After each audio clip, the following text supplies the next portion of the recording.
Welcome to inspiration BPSC. आज हम question number 31 to 40 करेंगे। करंट अफेयर की सीरीज़ में हम लोग टोटल 500 क्वेश्चंस कवर करने जा रहे हैं। और जैसा कि आप अगर देख रहे होंगे तो क्वेश्चंस के जो फ्रेम है वो हमने इस तरीके से रखा हुआ है कि ज़्यादा से ज़्यादा फैक्ट्स आपके कम से कम समय में कवर हो जाए। तो देखते हैं क्वेश्चन नंबर 31। निम्नलिखित में से कौन सही सुमेलित है? ठीक है, तो ऑप्शन ए शीर्ष इस्पात उत्पादक देश भारत, शीर्ष कोयला उत्पादक देश चीन, शीर्ष पेट्रोलियम उत्पादक देश सऊदी अरब और शीर्ष रेशम उत्पादक देश भारत। इसमें से सही सुमेलित, तो इसमें से सही सुमेलित है ऑप्शन बी शीर्ष कोयला उत्पादक देश यानी कि चीन। बाकी के ऑप्शंस गलत हैं। आइए हम लोग आंसर देखते हैं। तो उत्तर हो जाएगा बी यानी कि शीर्ष कोयला उत्पादक देश चीन है।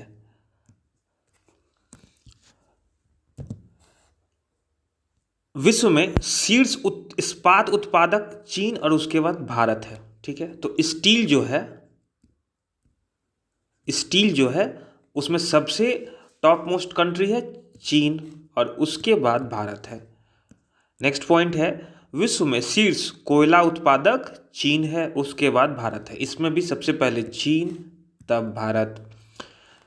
विश्व में शीर्ष पेट्रोलियम उत्पादक संयुक्त राज्य अमेरिका है, यूएसए है। ठीक है, जिसके बाद सऊदी अरब है। ठीक है, फर्स्ट है यूएसए, सेकंड है सऊदी अरब, किसमें? पेट्रोलियम उत्पादन में। दुनिया में शीर्ष रेशम उत्पादक चीन के बाद भारत है, यानी कि रेशम में भी चीन फर्स्ट, भारत सेकंड। ठीक है, तो आप देख रहे होंगे स्टील में, कोयले में और रेशम में, तीनों में ही China is number 1, China number 1 पे है और भारत नंबर 2 पे है। क्वेश्चन नंबर 32, निम्नलिखित में से किन व्यक्तित्वों को पद्म विभूषण 2022 से सम्मानित नहीं किया गया है? ऑप्शन ए है सुश्री प्रभा अत्रे, ऑप्शन बी है Shri Radhe Shyam Khemka, option C Shri Kalyan Singh, option D अनंत नागेश्वरन।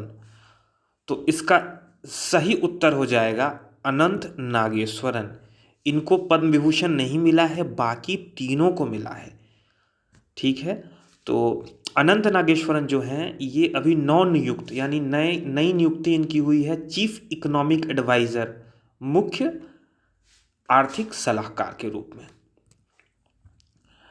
एक्सप्लेनेशन देख लेते हैं।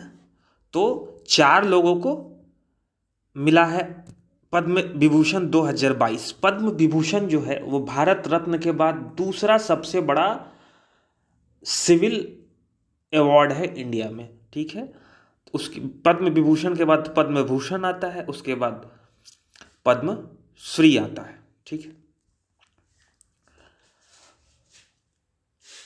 तो 4 किन किन लोगों को मिला है?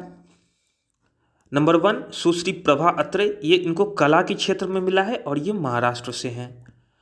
ऑप्शन बी श्री राधे श्याम खेमका, इनको साहित्य और शिक्षा के क्षेत्र में मिला है, ये उत्तर प्रदेश से बिलोंग करते हैं।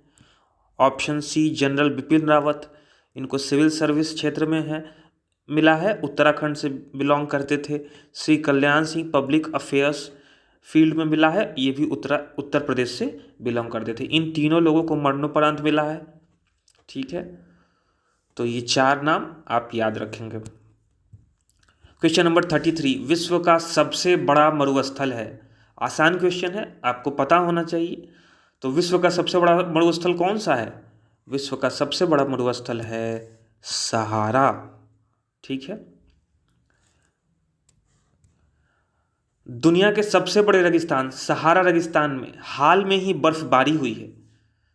ठीक है, बर्फबारी हुई है यहाँ पे, इसीलिए सहारा रेगिस्तान में हिमपात एक दुर्लभ घटना थी, इसीलिए ये न्यूज़ में था।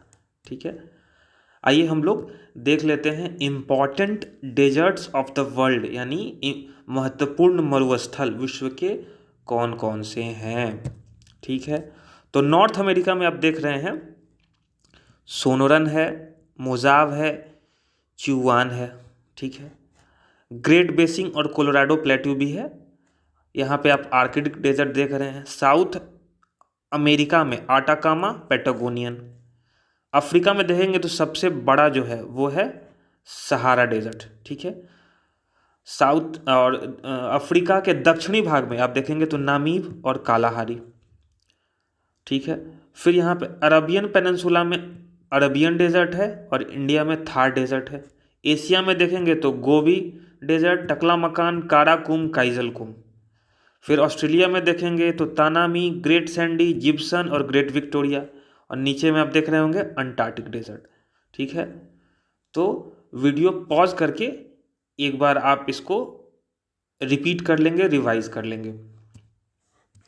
क्वेश्चन नंबर 34, भारत सरकार द्वारा किसे नया मुख्य आर्थिक सलाहकार नियुक्त किया गया है? तो इसका सही उत्तर हो जाएगा अनंत नागेश्वरन। हमने पिछले प्रश्न में यह देख लिया है।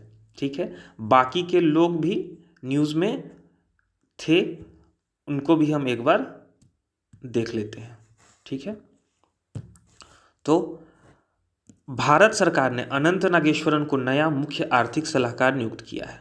ठीक है, राजीव कुमार कौन है? नीति आयोग के उपाध्यक्ष यानी vice chairperson. Chairperson NITI Aayog के कौन है?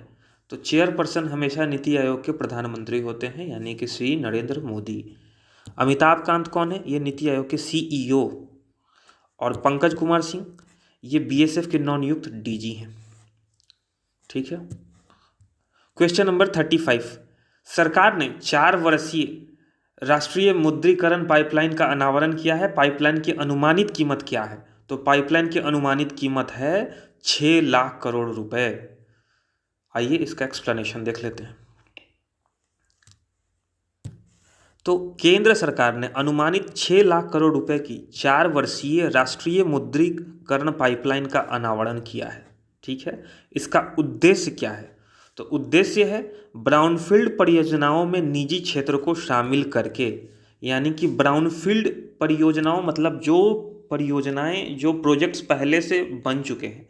ग्रीनफील्ड परियोजनाएं कौन सी होती हैं? जो नए बनने हैं या बन रहे हैं। और ब्राउनफील्ड जो पहले से बन चुके हैं, उनको निजी क्षेत्र को उनमें प्रवेश कराया जाएगा। उन्हें राजस्व अधिकार हस्तांतरित करना और देश भर में बुनियादी ढांचे के निर्माण के लिए उत्पन्न धन का उपयोग करना है। मतलब कि जो प्रोजेक्ट्स पहले से डेवलप्ड हो चुके हैं, हम उनको प्राइवेट सेक्टर को दे देंगे यानी सरकार दे देगी, और उससे जो भी रेवेन्यू आएगा उससे हम लोग कंट्री में इंफ्रास्ट्रक्चर डेवलप करेंगे। यही राष्ट्रीय मुद्रीकरण पाइपलाइन का पर्पस है।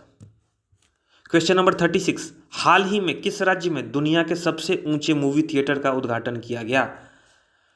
इसका सही उत्तर हो जाएगा ऑप्शन ए, लद्दाख। आइए देख लेते हैं लद्दाख के बारे में कुछ महत्वपूर्ण तथ्य। तो हाल ही में लद्दाख में दुनिया के सबसे ऊंचे मूवी थिएटर का उद्घाटन किया गया है। ठीक है, जम्मू और कश्मीर पुनर्गठन अधिनियम के पारित होने के बाद 31 अक्टूबर 2019 को लद्दाख को भारत के केंद्र शासित प्रदेश के रूप में स्थापित किया गया था, यानी कि 31 अक्टूबर 2019। ठीक है, मोटे तौर पर इस डेट को आप ध्यान में रखिए। लद्दाख भारत का सबसे बड़ा और दूसरा सबसे कम आबादी वाला केंद्र शासित प्रदेश है। यानी कि अगर क्वेश्चन अगर पूछेगा कि सबसे बड़ा यूटी यानी केंद्र शासित प्रदेश भारत में कौन सा है, तो वो है लद्दाख। और सबसे कम आबादी वाला यूटी कौन सा है? लक्षद्वीप है। दूसरा सबसे कम आबादी वाला ये आपका लद्दाख हो जाएगा। और हाल ही में लद्दाख ने राज्य पशु और राज्य पक्षी की घोषणा की है। ठीक है, तो राज्य पशु है हिम तेंदुआ और राज्य पक्षी है काली गर्दन वाला सारस। ठीक है, ये लद्दाख का क्रमशः राज्य पशु और राज्य पक्षी होगा। क्वेश्चन नंबर 37, कौन सा देश 2022 शीतकालीन ओलंपिक का मेज़बान है? तो ये फरवरी में होना है। तो इसका मेज़बान कौन है? तो इसका ओलंपिक का मेज़बान है। तो इसका सही उत्तर हो जाएगा चीन। ठीक है, बाकी के कंट्रीज भी किसी न किसी खेल टूर्नामेंट की मेज़बानी करेंगे या इन्होंने किया है। ठीक है, आइए उसको देख लेते हैं। तो चीन 2022, चीन जो है 2022 शीतकालीन ओलंपिक का मेज़बान है। ठीक है, जापान ने ग्रीष्मकालीन ओलंपिक 2020 की मेज़बानी की, जो कि फाइनली 2021 में संपन्न हुआ। ठीक है, जिसको हम लोग टोक्यो ओलंपिक्स बोल रहे थे। और चीन जो है 2022 शीतकालीन ओलंपिक जो फरवरी 2022 में होना है। ठीक है, 4 फरवरी से 19 या 20 फरवरी तक चलेगा। फ्रांस जो है वो ग्रीष्मकालीन ओलंपिक 2024 की मेज़बानी करेगा, मतलब कि next Olympic summer Olympics, summer Olympics जो होता है वो मेन ओलंपिक्स होता है, वो अगली बार फ्रांस में होगा, यानी पेरिस में। और यूएई और ओमान ने ICC men's T20 world cup 2021 की मेजबानी की, और इसको जीता किसने था? ऑस्ट्रेलिया ने जीता था। ठीक है, क्वेश्चन नंबर 38, भारतीय भूवैज्ञानिक सर्वेक्षण जीएसआई ने भारत का पहला भू पार्क स्थापित करने की मंजूरी दे दी है। ये कहाँ स्थापित होना है? तो ये स्थापित होना है आपको मध्य प्रदेश में। ठीक है, भारतीय भूवैज्ञानिक सर्वेक्षण ने मध्य प्रदेश में नर्मदा नदी के तट पर लम्हेटा गांव में भारत का पहला भू पार्क स्थापित करने की मंजूरी दे दी है। ठीक है, मध्य प्रदेश से रिलेटेड 2 तथ्य और जो हम पहले कर चुके हैं उसको रिवाइज कर लेते हैं। अटल प्रगति पथ मध्य प्रदेश में भारतमाला परियोजना के तहत कार्यान्वित 1313 किलोमीटर 4 लेन एक्सप्रेसवे परियोजना है। एक टाइगर स्टेट के रूप में भी पहचाने जाने वाले मध्य प्रदेश ने बांधवगढ़ टाइगर रिजर्व में भारत की पहली हॉट एयर बैलून सफारी शुरू की। तो ये दोनों तथ्य भी आप ध्यान में रखिएगा। क्वेश्चन नंबर 39, निम्नलिखित में से किस रेलवे स्टेशन को सितंबर 2021 में FSSAI द्वारा 5 star eat right station certificate से सम्मानित किया गया था? तो इसका सही उत्तर हो जाएगा चंडीगढ़ रेलवे स्टेशन। ठीक है, बाकी के रेलवे स्टेशन भी न्यूज़ में थे, उसको देख लेते हैं। तो हाल ही में चंडीगढ़ रेलवे स्टेशन को 5 स्टार ईट राइट स्टेशन से सम्मानित किया गया है। यह मान्यता पाने वाला भारत का 5वां स्टेशन, तो यह पहला नहीं है, ये आप याद रखिएगा। इससे पहले 4 स्टेशन को मिल चुका है। तो वो 4 स्टेशन है: Anand Vihar terminal railway station Delhi, Chhatrapati Shivaji terminus Mumbai, Mumbai central railway station Mumbai, और वडोदरा रेलवे स्टेशन। तो 2 तो मुंबई में ही है, छत्रपति शिवाजी टर्मिनस और मुंबई सेंट्रल रेलवे। एक दिल्ली में है और एक वडोदरा गुजरात में है। नेक्स्ट पॉइंट है, केंद्र शासित प्रदेश चंडीगढ़ में भारत के सबसे ऊंचे वायु शोधन टावर का उद्घाटन किया गया है। तो चंडीगढ़ से रिलेटेड एक करंट अफेयर है, इसको आप याद कर लेंगे कि चंडीगढ़ में भारत के सबसे ऊंचे वायु शोधन टावर यानी कि एयर प्यूरिफाइंग टावर का उद्घाटन किया गया है।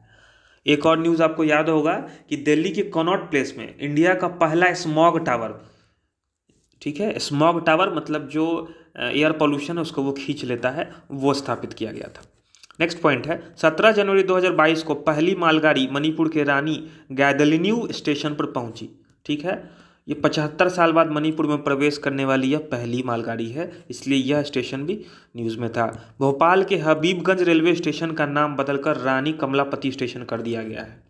ठीक है, नेक्स्ट पॉइंट है, उत्तर प्रदेश सरकार ने झांसी रेलवे स्टेशन का नाम बदलकर वीरांगना लक्ष्मीबाई रेलवे स्टेशन कर दिया है। नेक्स्ट क्वेश्चन है, इंटरपोल के लिए महानिरीक्षक के रूप में किसे चुना गया है?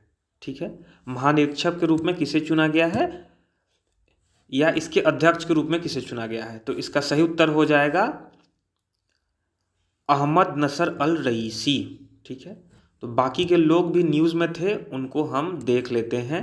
ठीक है, तो इंटरपोल ने अहमद नसर अल रईसी, जो कि संयुक्त अरब अमीरात से बिलोंग करते हैं, इनको अपना अध्यक्ष चुना है। ठीक है, इटली के राष्ट्रपति सर्जियो मैट्रेला फिर से दूसरे कार्यकाल के लिए चुने गए हैं, मतलब ये पहले से राष्ट्रपति थे, इनका सेकंड टर्म के लिए इनको चुना गया है। तो इसको आप कैसे याद रखेंगे? मटेरेला, टॉ पर ज़्यादा जोर हो रहा है, इटली में भी टॉ पे ज़्यादा जोर है। ठीक है, तो इटली के राष्ट्रपति सर्जियो मटेरेला। और लॉरेल हबर्ड ओलंपिक में भाग लेने वाली पहली ट्रांसजेंडर एथलीट हैं। तो जो 2021 में ओलंपिक हुआ था उसमें इन्होंने भाग लिया था और ये ऐसा करने वाली पहली महिला एथलीट हैं। ठीक है, थैंक यू। आप इन क्वेश्चंस को करते रहिए और हम लोग पीडीएफ भी प्रोवाइड कर रहे हैं जो डिस्क्रिप्शन बॉक्स में आपको मिल जाएगा। हमारा टेलीग्राम चैनल भी है, वहाँ भी हम पीडीएफ पोस्ट कर रहे हैं, आप उसको ज्वाइन कर सकते हैं, वहाँ से पीडीएफ ले सकते हैं।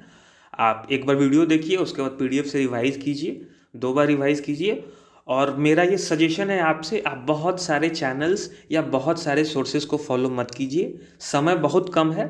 आपको जो भी सोर्स या तो यहाँ से या कहीं और सोर्स से भी अगर लग रहा है कि कम्प्रीहेंसिव करंट अफेयर्स मेरा कहीं से हो जा रहा है तो आप वहीं से कीजिए। ज़रूरी नहीं है 3-4 सोर्स 5 सोर्स, क्योंकि उतना समय नहीं है। आपको अगर लग रहा है कि इस चैनल से आपका कम्प्रीहेंसिवली कवर हो जाएगा, जो कि हम लोग कराएंगे, 500 करंट अफेयर्स हम लोग कराने वाले हैं। अगर ज़रूरत पड़ेगी तो उसको 600, 700, 1000 तक लेके जाएंगे, लेकिन पूरा करंट अफेयर्स आपका 67वीं बीपीएससी के लिए और जो सीडीपीओ का एग्ज़ाम है उसके लिए हम लोग करवा देंगे। उसके लिए आप निश्चिंत रहिए। तो थैंक यू और मिलते हैं नेक्स्ट वीडियो में।